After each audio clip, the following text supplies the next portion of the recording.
Welcome, students. In our previous lecture, we have already started the poem 3 Years She Grew in Sun and Shower, written by William Wordsworth.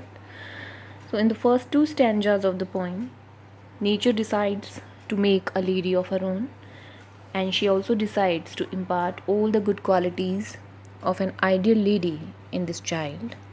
So, now let us continue our poem. She shall be sportive as the fawn that wild with glee across the lawn. So now nature says that this Lucy child is going to be very playful, just like a young deer. Fawn means a baby deer or a young deer. So she shall be sportive just like the fawn or a baby deer. Her nature will be really sportive and active and playful, just like a baby of deer that wild with glee across the lawn. And she will wander freely and happily all across the lawn, just like the fawn, or up the mountain springs. And she will also wander freely up to the mountain springs. That way, she will freely enjoy the whole territory of the nature. And her shall be the breathing balm, and her the silence and the calm of mute insensate things. She will enjoy the soothing aromas of the aromatic plants of the nature, and she will inhale the aroma, and that way she will feel the soothing effect of it. And she will also experience the silence and the calm of the mute means silent, insensate, non-living things. Okay, so she will experience the silence and the calm of the mute and lifeless objects of the nature. We know that nature have both the living and the non-living objects in it, and her non-living objects are like mountains or rocks, etc., but they also have their own beauty and their quality.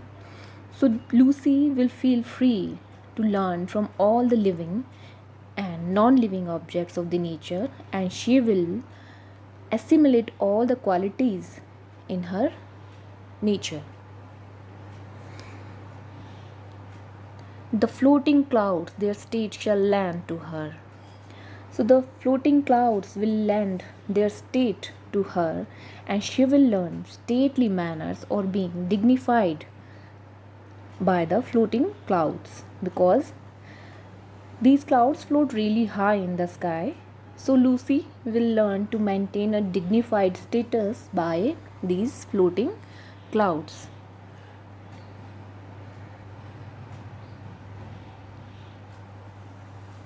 For her the willow bend, and she will learn to bend or to stoop from the willow tree. That means she will learn to bend in respect or in case to apologize to someone from the willow tree.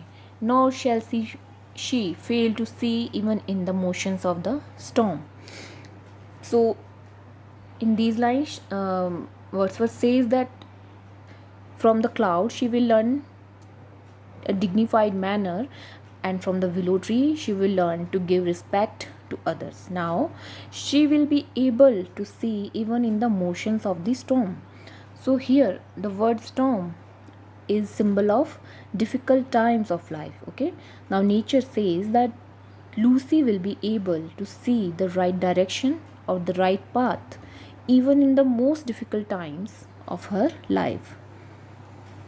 Grace that shall mold the maiden's form by silent sympathy, and Lucy will be a graceful maiden.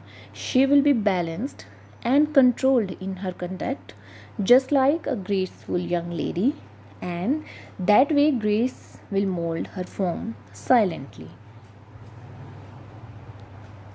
The stars of midnight shall be dear to her. Now, nature says that stars of midnight will be dear to Lucy. She will have a close connection with nature and will enjoy and appreciate all the beauty of the natural objects.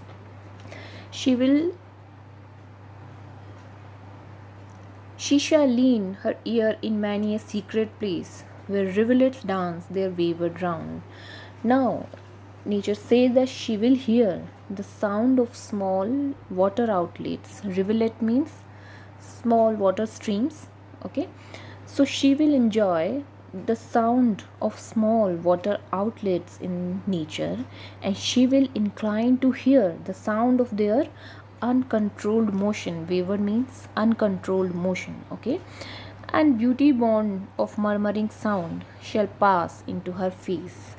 So here Wordsworth says that there are some low quiet voices that you hear when you are close to nature, and will give Lucy, these sounds will give Lucy a sweet happiness, and this happiness will reflect in her face, so that way these sweet murmuring sounds will impart happiness to Lucy's face.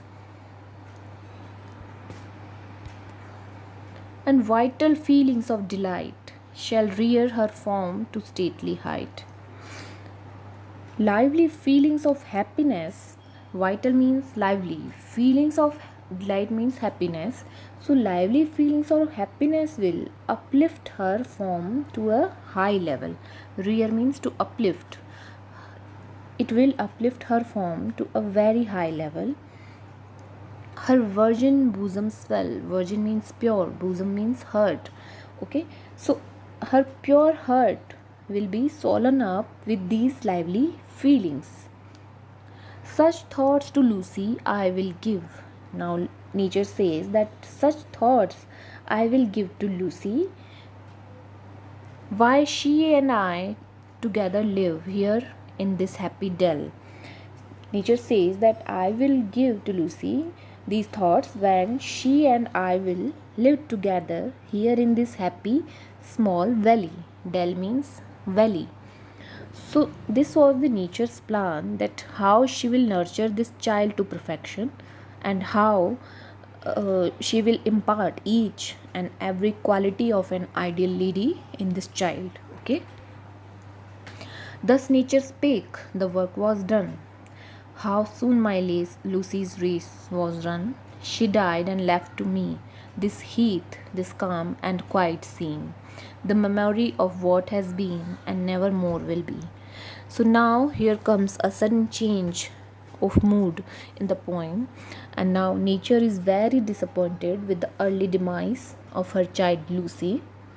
She died early and left to nature heath. Heath means an open area of grassland. Okay, and she left to nature only this calm and quiet scene, and Lucy has left to her only memories of the past and the memories of the things that will no more be there. So this unfinished project of the nature left her alone and really sad. So here ends this beautiful poem by William Wordsworth, and although the language is really simple, but it has a beautiful deeper meaning hidden in itself. It tells the reader that universal truth about the temporariness of all the objects, and it also tells us that nature gives birth, it provides medium to survive, and at the end all the things merge into the nature itself.